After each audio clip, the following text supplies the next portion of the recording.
Dance partner তো ডান্সের জায়গায় থাকবে, তোমার রুমে কেন, তোমার ঘরে কেন, তোমার বেডরুমে খাটের উপর তোমরা দুইজনে কেন? আমি যা দেখলাম।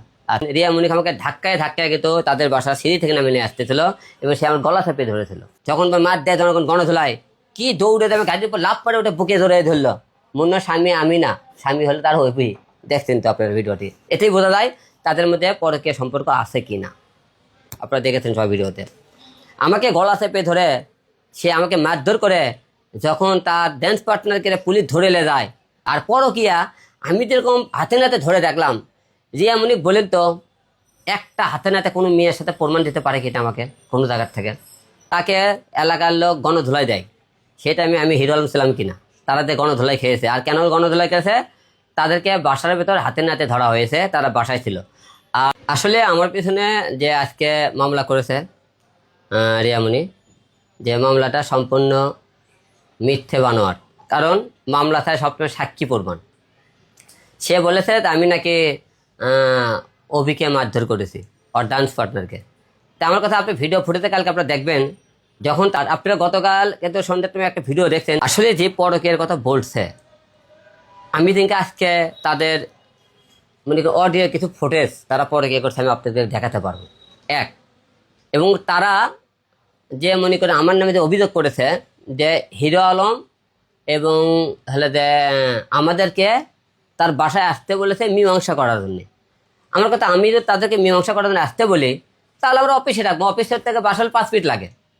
তা রিয়া মনি ওক ডাকলো, তা আমার কথা জানালো না যে আসলে ভেজাল না তারপরে হ্যাঁ অফিসে তো মীমাংসা করে দিই। আচ্ছা, সেও ডাকলো না, অভি বললো না, বলছে অভি কি বলছে আলমী ভাই ডাকছে। আমি তো ডেকে থাকি, আপনারা ওই ভিডিও ওরকে যে স্ক্রিনশটটা আছে, শটটা আপনারা ভালো করে দেখবেন মেসেজে। আমি তাকে ডাকছি, সে আমার কোনো উত্তর দিছে কিনা। সে বলেছে হ্যাঁ সময় হলে দেখা হবে, সময় হলে দেখা দিতে বলবেন আপনারা, তাহলে বলবেন আমি পরকীয়া করি। পরকীয়া আমি না, পরকীয়া রিয়া করে। আমি আপনাদেরকে হাতে নাতে এবং ভিডিও ফুটেজ অডিও ফুটেজ ছ করে আপনাকে তুলে দিতে পারবো। আমি পরকীয়া না, রিয়া মনি করে। সে বলে তার ডান্স পার্টনার গেল। তারপরে তোমরা রাতের বেলা, রাত 2টে নেয় 3টে নেয় তোমার বাসায় সে যায় কেন ভাই? বাড়ি থেকে ডাইরেক্ট তোমরা বাসায় নিয়ে যাও তারে। আমার কথা তো মিথ্যা হয়, ওই বাসার সম্পূর্ণ মনে করেন কী করবেন, সিসিটিভির ফুটেজ ওই বাসাটাকে আপনি সংগ্রহ করবেন। ওই ছেলে মাঝে মাঝে তার বাসায় রাত্রে আসে কিনা, এবার তার বাসায় অন্য কোনো লোক রাতের বেলা আসা যাওয়া করে কিনা, যে আমার কথা যে বলতেছে না, তারপরে কি আপনারা বুঝতে পারবেন। এবং তারা কি কি করছে সম্পূর্ণ আমি তুলে দিতে পারবো। তাকে আমার নামে একটা এরকম তুলে ধরতে বলবেন। আমার বিরুদ্ধে রিয়ামণি কি বলছে, 12 লাখ টাকা একটা মামলা করেছে। কি মামলা? যৌতুক মামলা। আচ্ছা, দেনমোহরে মামলা করছে। আচ্ছা, দেনমোহরে যদি মামলা করে থাকে, রিয়ামণি কালকে লাইভে আসে কিন্তু এখনো বলে তার সাথে আমার এখন ছাড়া হয়নি, ছাড়া এখনো হয়নি, হতে পারে আসতে গেল।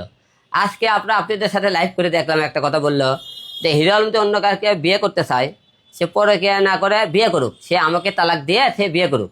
সে আজকে বারে কথা বলে কেন যে সে আবার তালাক চাই কেন? তালাক চাই আমাকে অন্য ধরনের বিয়ে করতে বলে কেন? তা তুমি আমাকে তালাক চাই বিয়ে করতে বললো, আবার তুমি তোমার হলে যে ডান্স পার্টনারে তুমি হলে যে অকর্ম করবা, আবার 12 লাখ টাকা মামলাও দেবা। সম্পূর্ণ মিথ্যে। আমাকে অল টাইম তার টর্চারিং এবং আমার সম্মানহানি করার জন্য তারা চেষ্টা করতেছে। আসলে আমার সাথে তো তারা অল টাইম থাকে। আর যখন মামলা হয় ছেলেপেলে সব তো আমার কাছেই ছিল, থানায় ছিল, থানার বাইরে ছিল। আর ভিডিও ফুটেজে তো দেখবেন যে আমার ছেলে তার কি আঘাত করছে কিনা, আইন যা সাক্ষী প্রমাণ। তা আমার ছেলে পেলে কোনো আঘাত করলে তারপরে আপনি বলবেন আঘাত করছে।